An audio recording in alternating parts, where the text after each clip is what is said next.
Bienvenidos a Esto Violentoso Macabro Podcast. Yo soy Ali. Y yo soy Dee. Y hoy Dee nos contará de un caso que sucedió en Los Ángeles, California. On Halloween night, 1957, a doorbell rang at 1323 6 Community Street in Sun Valley. When Peter Fabiano opened his front door, he expected trick-or-treaters, but instead, he faced a stranger in disguise. His wife, Betty, later remembered hearing him say, quote, "Isn't it a little late for this?" Seconds later, a single gunshot shattered the night.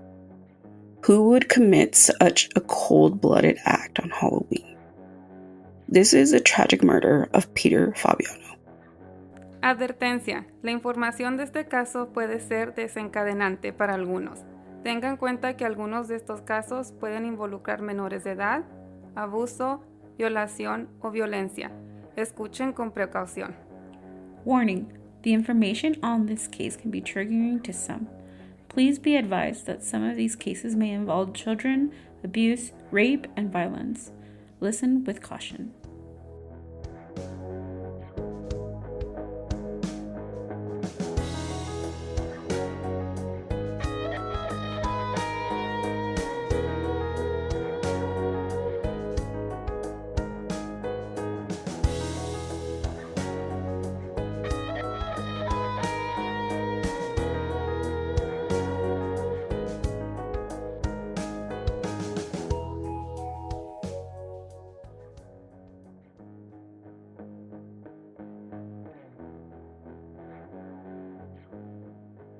October 31st, 1957, a quiet Los Angeles suburb.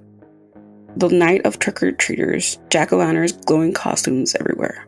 But somewhere beneath the candy and the laughter, a dark plan was waiting. At exactly 11 p.m., the doorbell rang on the Fabiano home. The homeowner, hairstylist, and Marine veteran got out of bed and greeted the last few trick-or-treaters. He approached the door with a bowl of candy. He opened it and saw two people in costumes. His wife, Betty Fabiano, recalled hearing her husband say, quote, "Isn't it a little late for this?" Shortly after, she heard someone say, quote, "No." And then she heard a loud pop coming from downstairs. Both Betty and her daughter Judy jumped out of bed to see what happened. They saw Peter lying in a pool of his own blood at the front door. As Betty stood there on the bottom of the staircase, in shock, Judy ran out of the home to their neighbor's house. Frantically, Judy knocked on Bud Alper's home. I have to mention that at the time, Bud Alper was a Los Angeles police officer, and he worked for the Valley Division. When Bud and Judy came back to the home, he saw Peter lying in blood and asked for the phone so he could dial 911. Luckily, since he was an officer, police arrived shortly, like in a few minutes, to assist what happened that night. Several officers arrived within minutes and took him to the hospital. They transported Peter to Sun Valley Receiving Hospital, but sadly, he never regained consciousness and passed away from a gunshot wound to the heart. But who would do this? And why was Peter the main victim of the crime? Shortly after the crime, investigators began their investigation. They began to speculate that the killer must have been dressed up in a Halloween costume in order for Peter to commit that, quote, right before dying. Their first impression is to look at gang-style hit, especially because it wasn't like a targeted event. They assumed somebody might have just wanted to come in, shoot him, and, rob his home. Or they wanted, to scare somebody and it just kind of went wrong. So they assumed something along those lines had happened. They didn't realize that it could have been a targeted act. Yet, Peter had no ties to the mob, and only one minor booking charge from something that happened in 1948. Other than that, there was no affiliation to any gang violence or any sort of like police report that made him look like he could have been targeted. You said he had no connection to the mob. Is that what you were trying to say? Okay. Yeah. Just to make sure. Yeah. Okay. Did they say why they thought to like the mob or? Well, because it was the 1950s. So like they automatically assumed that it had to do something with the mob, especially because, he's a white man. So usually when it came to gang affiliation, it usually represented the mob instead of like gang members. No, it was the 1950s. So Okay. I just wanted to make sure. People were dealing with the mob. According to those close to the family, Peter was liked by everyone. They couldn't believe that someone would murder him. When they interviewed Betty, she reassured detectives that Peter had no enemies, that she would know who would want to kill her husband. She didn't know who and why. However, detectives noticed that there was a bit of a hesitation when when she was being interviewed. So they found it pretty odd that she kind of had that hesitation during the interview process. Investigators began to press Betty and telling her, you have to tell us in order to solve, this crime. We have to know any and every possible option that we can look into. Betty then told detectives that there was one person that might have committed this murder, or that was affiliated, or may have something to do with it, or may have known somebody that committed this murder. That person was Joan Rebel, an ex-employee of the salon who was let go a few months prior to Peter's murder. But why would Joan want to kill Peter? After serving in the Marines in World War II, Peter Fabiano decided to settle down in Los Angeles, California. During this time, he was a bartender in downtown LA, and he had met Betty at this place. During this time, Betty was divorced. She had 2 children from her previous marriage. And during this interaction, they connected. There's different articles based on different tellings of the story, but it all kind of narrows down that they began as friends and then slowly had a romantic relationship and got together. Shortly after hitting it off with Betty had actually encouraged Peter to go back to school and study cosmetology under the GI Bill. The GI Bill basically let veterans go back to school and study and get a degree, or help them provide certain structures for them to better themselves once they come back from the war. Also, Betty chose cosmetology because Peter was handsome. He had a great personality, and she said, she worked as in a salon. She owned her own salon. So she said, if you do this, you're going to be great at it. You're going to be, very charismatic, and women will want to come back and make business with you because you are very charming. So he went ahead. He did he studied cosmetology, got his degree, opened a salon with Betty, and then it went great. They did so well that they eventually opened up a second location. Their relationship was phenomenal. By 1954, they got married and they settled down in Pacoima, California. Together, they built a stability and respectful relationship in the suburbs of Los Angeles, and their marriage was stronger than ever. However, by the summer of 1957, things began to be a little more intense for them. They began to have marital issues and began to fight a lot and just have a lot of discussions and just a lot of problems within their marriage. According to Betty, she had gotten close to one of Peter's employees at the salon. This was 40-year-old Joan Rebel. Joan was a freelance photographer who was recently divorced. She was 40 years old, and she wanted to create a new career path for herself while living in Los Angeles. So she started to ask people if anybody was hiring, and started word of mouth. She ended up getting to Peter's location at his salon, and Peter hired her as a secretary and an assistant and a photographer for his salon.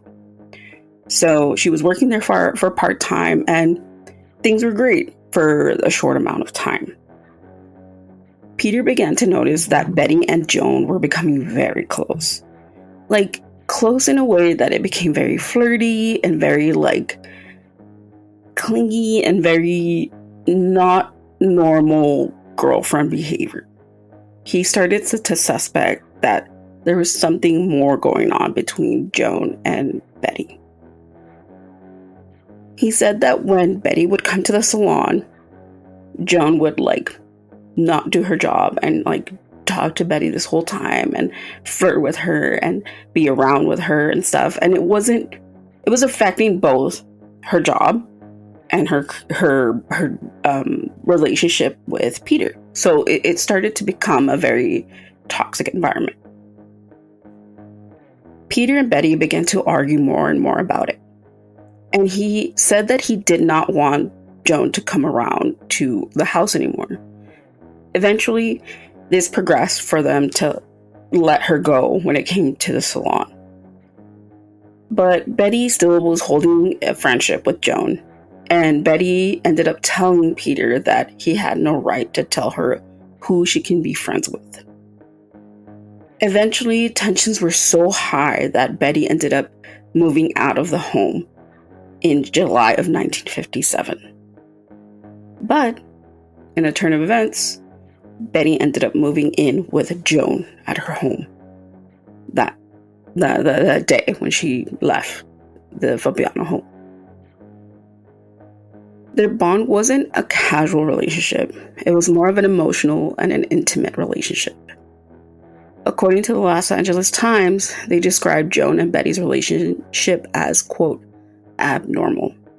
And based on the time, it was a code word for a lesbian-gay relationship, which was illegal and taboo in the 1950s, and it was very frowned upon, especially when it came to women. However, this affair didn't live long enough. During the time that she was living with Betty was living with Joan, she was still in contact with Peter. Peter eventually told Betty, if you want to come back home, you have to cut Joan completely off.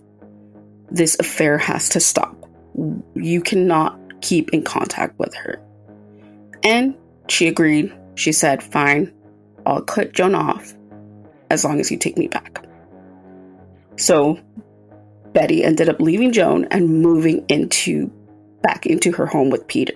When detectives interviewed Joan, she admitted that she hated Peter, but not to the point where she would kill him. She also told detectives that she wasn't driving that night, that her car was parked in front of her house and that she didn't move it, that it's been there the whole night, and that was her alibi. She also mentioned that she had never touched a gun before. And that kind of ticked authorities to be like, that's a weird thing to say when you're being interviewed about a crime. So they just kept it in mind, but, it wasn't enough evidence for them to keep her and interrogate her and, book her into jail. So they let her go, and a few weeks passed by. And then on November 11th, 1957, authorities received an anonymous call that said that there was the Fabiano murder weapon in one of the department store lockers and that they should take a look at it. When detectives looked at the locker, the .38 caliber pistol was wrapped in a towel in a locker with the serial number filed out of the gun. Wow. Yeah. Detectives sent the weapon to get tested, and it confirmed that the weapon was the murder weapon that killed Peter Fabiano. After looking for the locker registration, it revealed that the locker had been registered to a lab assistant at the Children's Hospital Los Angeles hospital. The person that was on the registration was 43-year-old Goldine Pizer. After investigating Goldine, they realized that she had no connection to the Fabianos or any real reason to murder Peter. So why was she connected to the murder weapon? Goldine Pizer was grilled about the Fabiano murders, and she confessed immediately. She said, quote, "It's a relief to get it off my mind." She said a friend of hers by the name of Joan Rabel talked her into committing the murder. As Goldine recalled, she said, quote, "Joan told me he was an evil man, that he was mean to his wife, and that he had threatened Joan. I've always been the kind of person who's faithful to her friends. Joan was my friend. I'd known her for 4 years. I was so worried about her. She kept telling me about Peter Fabiano, how much he hated her. I couldn't think anymore. She almost had me under a hypnotic spell. I've never hurt anyone, but I'd do anything for my friend." I know. Wow. Pretty odd. Goldine admitted that for years, Joan and her were friends and would talk and hang out and go to coffee shops and just, be very friendly with each other. But in the fall of 1957, they began to have this closer relationship. They would grab coffee every morning and would spend a lot of quality time together, more than before. Eventually, she became infatuated with Joan. However, during this time, the only thing Joan could ever talk about was how much she hated Peter Fabiano and how much of a horrible man he was. She mentioned that Peter would abuse Betty and her children, and that he would sell narcotics on the side, and basically had this whole narcotics empire. It came to the point that Goldine admitted that she began to hate Peter as well, even though she didn't know him personally. Goldine later told police, quote, "She told me Peter was a bad man, that he hurt people, that he was destroying Betty's life. She made me believe I was doing something righteous." Joanne had convinced Goldine that eliminating Peter was an act of justice. But the truth is that it was an act of revenge, a crime born out of jealousy and rejection.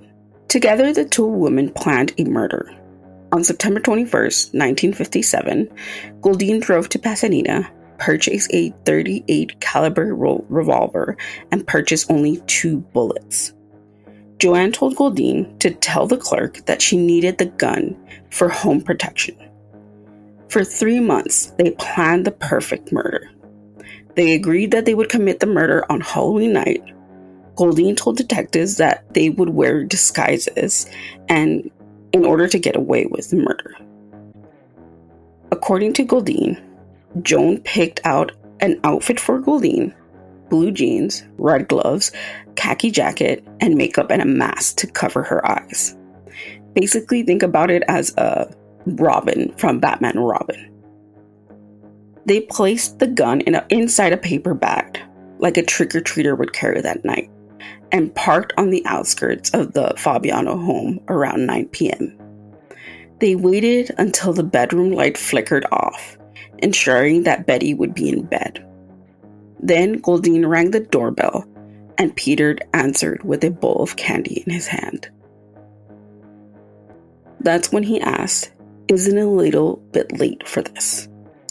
The disguised figure responded no, and Goldine raised the gun from the paper bag and fired at Peter right in the heart. And Peter collapsed. Also, Joanne just manipulated Goldine and didn't do anything herself. She did, yeah. She didn't do a thing. She basically told her everything she needed to do, how she needed to follow, and basically just tell her this is what you need to do and how to commit it without even having to do the crime herself. Yeah. Wow. Poor guy, poor Peter. He's over here, opening the door to give candy to kids sin pensar que alguien iba a ser capaz de hacer eso. I know, it's tragic. And also what's baffling is that Betty said that they were in such a good place when she moved back home. And he was excited to give candy to trick-or-treaters. Mind you, this was like the 1950s, so it was slowly becoming a norm to, give out candy for Halloween. And he was excited to do that and excited to see the little kids' costumes. So for him to be killed in such a brutal way, when he found like joy out of it, it's heartbreaking because he was just being kind. He wasn't doing anything, and he was killed by somebody that didn't even know him. Por los celos, revenge. Yeah, I'm like, girl, you had Goldine, like just make a life with her. Like, why are you still she was just por los obsessed huevos with Betty. To get her way.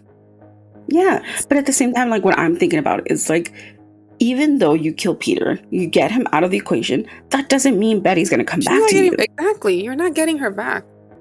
That's what it frustrates me when it comes to these like crime of passion situations, because I'm like, just because you do this doesn't mean that the person's going to come back to you. No, and it's a true like psychosis, and I'm just like, you have to understand this person's not going to come back to you, whether you kill this person, where you like push them off or something. They're not going to come back. So sad. It is. Goldine ended up rushing into the car in order to get away.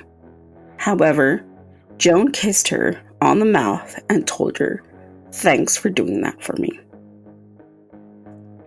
Yep. And then fled the scene. According to Goldine, they sped off to a different location to burn their clothes and Goldine's Halloween costume. Oh, so Joanne wasn't even there. She wasn't next to Goldine when she did this. She just bought the costume for Goldine and made her...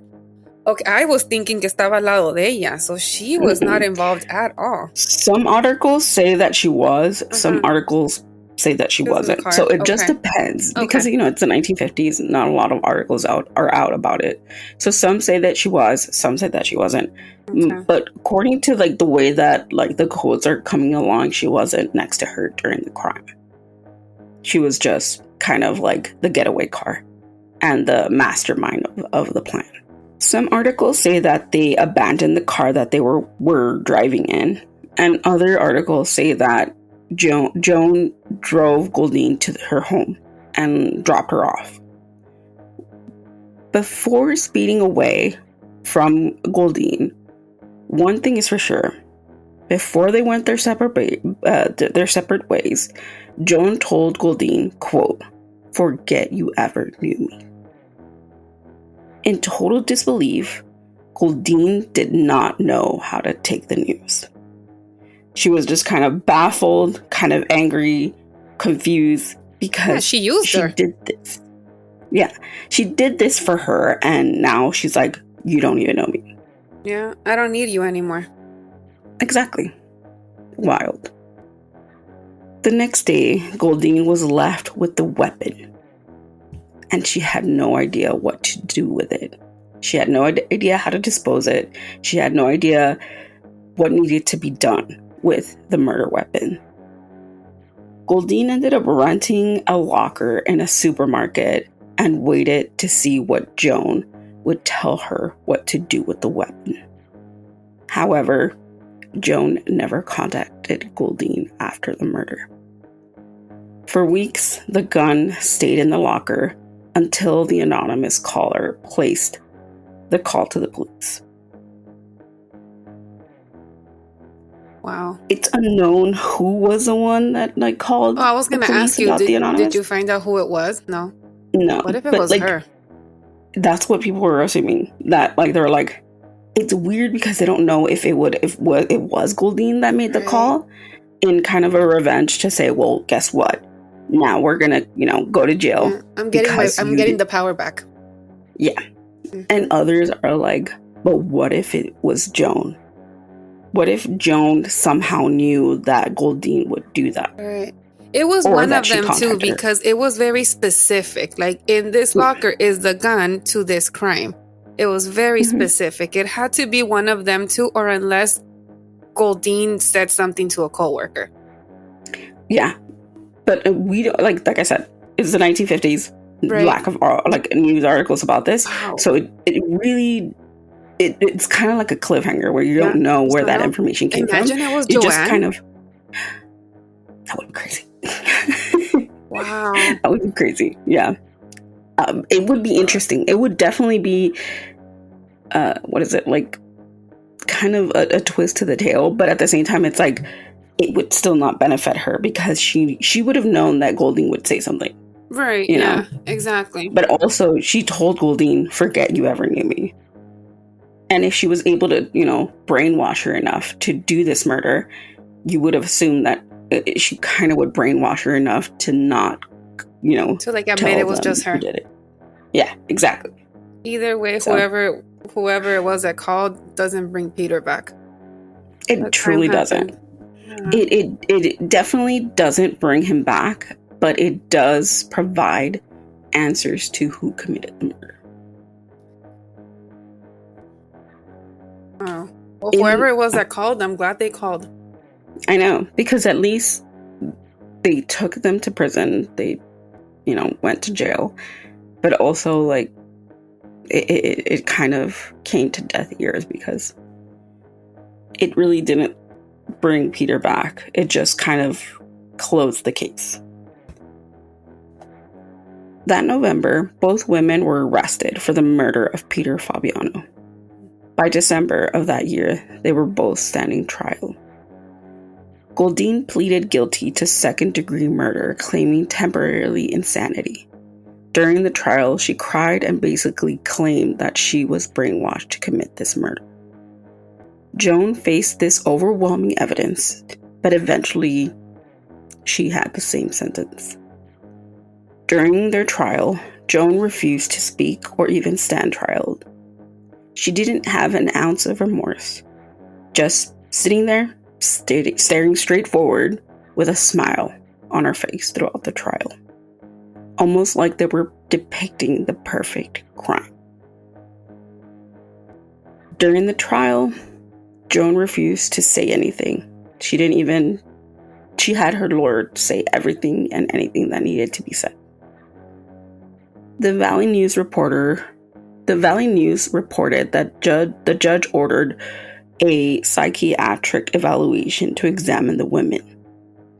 Goldine told one of them, quote, "I had no motive, personally.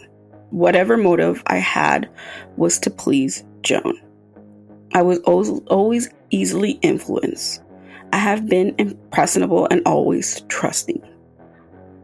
Based on Goldine's statement, the psychiatrist wrote, quote, "The only thought she had was that she was there to save her friend, Joan Rabel, from an evil person." Both women were charged with first-degree murder, which was eventually reduced to second-degree murder after their plea deal. They were each sentenced to 5 years in prison. Stop it.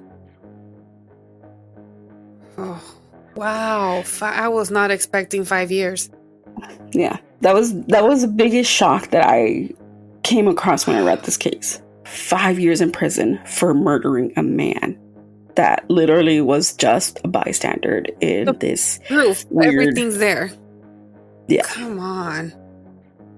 One of the things that I kind of was like listening to when it came to this case was that during this period in time, the justice system was kind of a little bit weird about like sentencing women because they felt like they couldn't get a jury to give a reasonable sentencing. Basically, they would say, she's too pretty to commit this murder. She didn't do it. Or, how can such a beautiful, intelligent woman commit this murder and not give them a fair sentence? So, basically, they would just give them the smallest amount of prison time. That's crazy. And I thought the justice system now was bad. I don't think I've heard of someone 5 years. For murder. Exactly. 5 years. Wild. Wow. According to the LA Times, after serving her time in jail, Goldine remained in Los Angeles for the rest of her life. And in 1998, at the age of 83, she died in Los Angeles. Joan, on the other hand, they presumed that she was released around the same time that Goldine was released. But after she was released out of prison, which they assumed, there was no trace of her. They assumed that she might have changed her name so people wouldn't look her up or find her or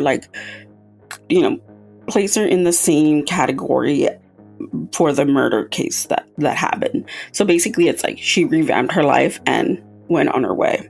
So there's no trace of her after 1957. Betty went on to live a full life.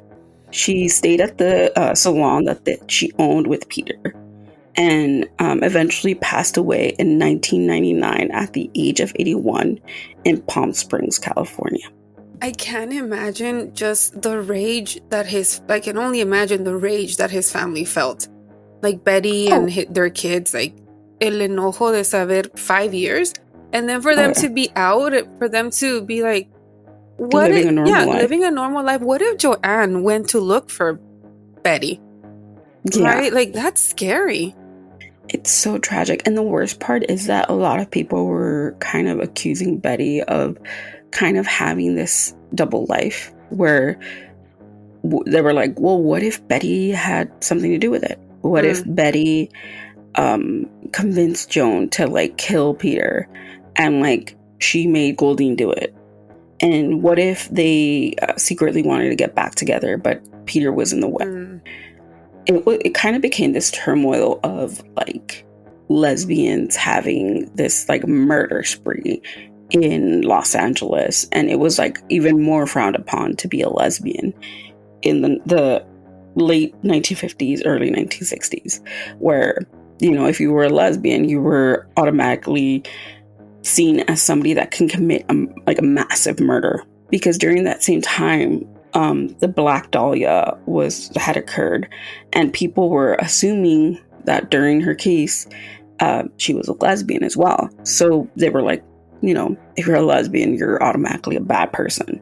So back in the 1950s and the 1960s, it was a stigma to be a lesbian, and being part of the LGBTQ plus community, it automatically made you quote unquote abnormal, as LA Times said, or different, in a sense that you're not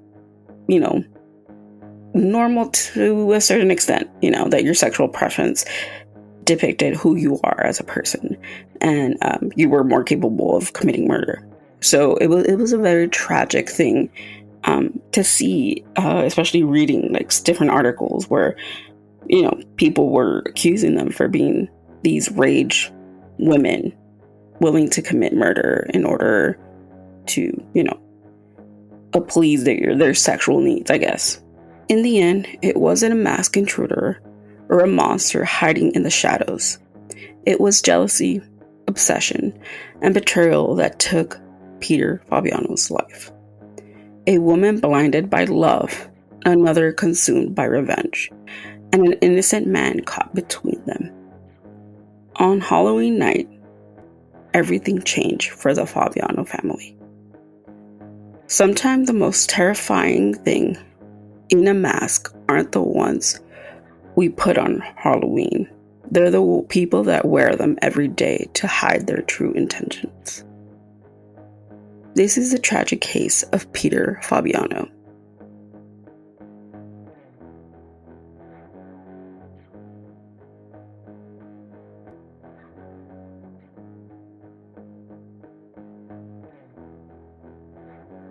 And that was a case for this week.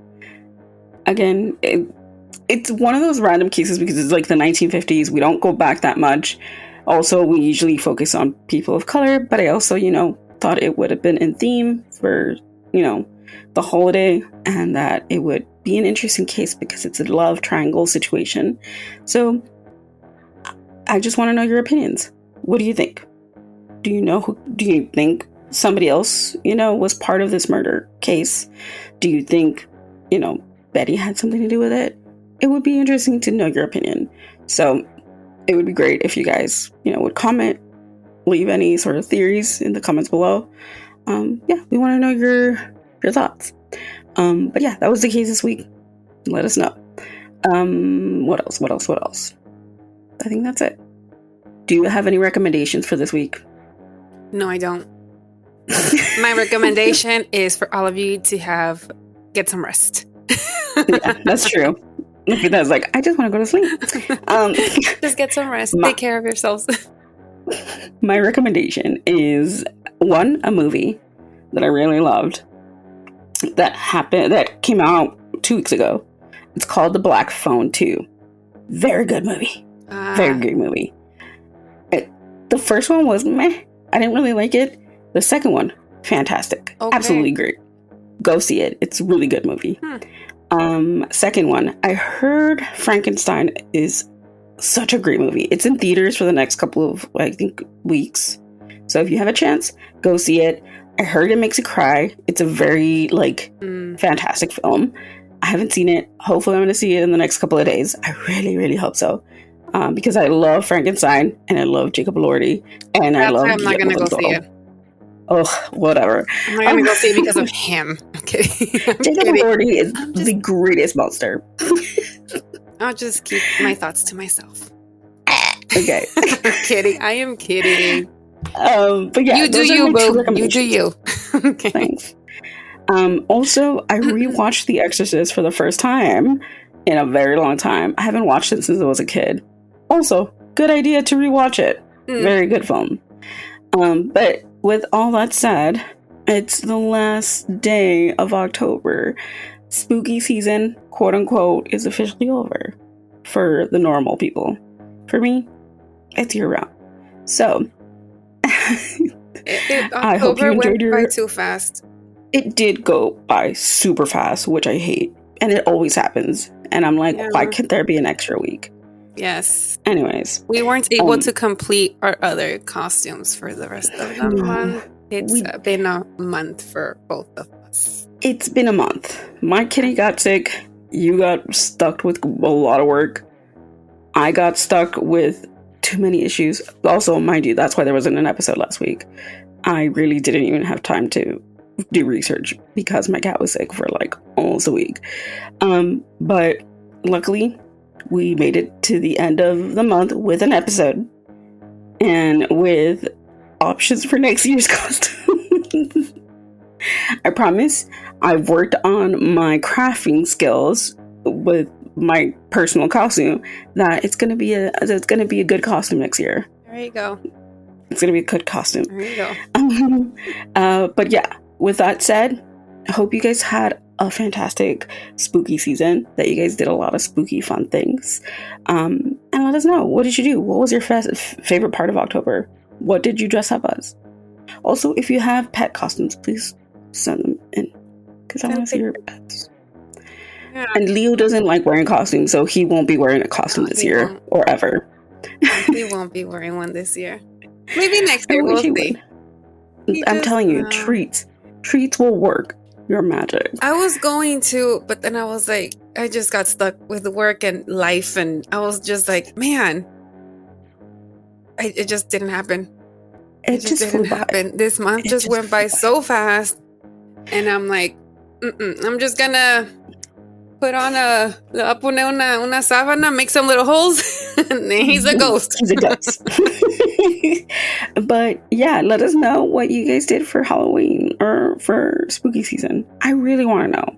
I know you people think I don't, but I really do. It's part of being chismosa. I just really want to know.